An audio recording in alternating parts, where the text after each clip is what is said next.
Thank you sir. ఇక్కడ బీసీల విషయంలో తక్కెలపల్లి రవీందర్ గారు పెద్దలు వారు రాష్ట్ర ప్రభుత్వానికి కొన్ని సూచనలు చేసినారు సార్.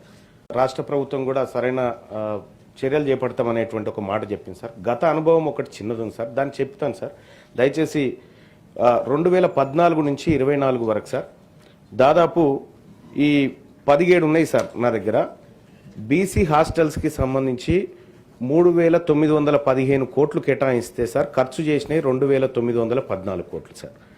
ఇట్లా చెప్పుకుంటూ పోతే ఎంబీసీ కులాలకు 35 కులాల కార్పొరేషన్ 2017లో ఏర్పాటు చేస్తే 3,850 కోట్లు కేటాయించి 19 కోట్లు ఖర్చు పెట్టినారు సార్. గతంలో నాయి బ్రాహ్మణ కార్పొరేషన్కి 760 కోట్లు అని చెప్పి అనౌన్స్మెంట్ చేసి 83 కోట్లు ఖర్చు పెట్టినారు సార్. అందులో కేవలం కరెంటు బిల్లులకు 45 కోట్లు ఖర్చు పెట్టినారు సార్.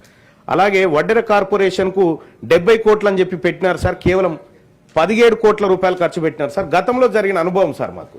ఇది రిపీట్ కాకుండా ఉండడం కోసం చెప్తున్నటువంటి మాట సార్. సగర కార్పొరేషన్కు 33 కోట్ల 84 లక్షలని పెడితే కేవలం 4 కోట్లు ఖర్చు పెట్టారు సార్. కేవలం జీతభత్యాలకే సార్. ఇది కేవలం ఏది నామకే వాస్తే కార్పొరేషన్లు ఏర్పాటు చేయడం, దానికి నిధులు లేకపోవడం, విధులు లేకపోవడం, దానికి ఒక అటెండరు, ఒక డ్రైవరు, ఒక కారు, ఇంతకే తప్ప కానీ దాని ద్వారా ఏం ఫలితాలు సాధిస్తున్నాం అనేటువంటిది ఇప్పటి వరకు రివ్యూ కూడా జరగలేదు సార్.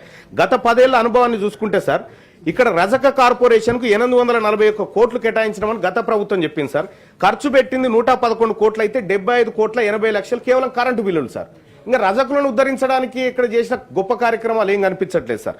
ఇంకా అంతేకాదు సార్, వాల్మీకి బోయలకు 35 కోట్లు ఖర్చు పెడతామని చెప్పి 5.98 కోట్లు ఖర్చు పెట్టారు సార్. ఇక గౌడ కార్పొరేషన్ కు 186 కోట్లు ఖర్చు పెడతామని గతంలో చెప్తే కేవలం 18 కోట్లు ఖర్చు పెట్టారు సార్. ఈ రకంగా సార్ పోయిన గవర్నమెంట్ లో అదే అన్యాయం జరిగింది సార్.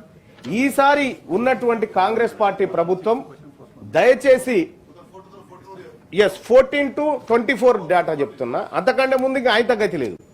అయితే ఇప్పుడున్నటువంటి ప్రభుత్వానికి నేను చేసేటువంటి సూచన ఏంటంటే సార్, ఏదైనా చెప్తే చేయండి సార్. కేవలం కాగితాలకు పరిమితం అయితే దానివల్ల మా బీసీలకు వచ్చే ప్రయోజనం లేదు. కేవలం ఈ సభలో చర్చించుకోవడానికి తప్ప దేనికి పనికి రాకుండా ఉంటుంది. ఓ స్పష్టత ఉండాలి, ఓ టైం బౌండ్ ఉండాలి. మేము ఈ బడ్జెట్లో దీనికోసం ఇంత ఖర్చు చేయబోతా ఉన్నామంటే అంత ఖర్చు చేసి తీరాలి సార్. ఇక్కడ అంకెలు వేరే ఉంటాయి, అమలు వేరే విధంగా ఉంటుంది సార్. దయచేసి రాష్ట్ర ప్రభుత్వానికి నేను రిక్వెస్ట్ చేస్తా ఉన్నా సార్, ఒక నిర్దిష్టమైనటువంటి ప్రణాళిక మీ దగ్గర ఉందా?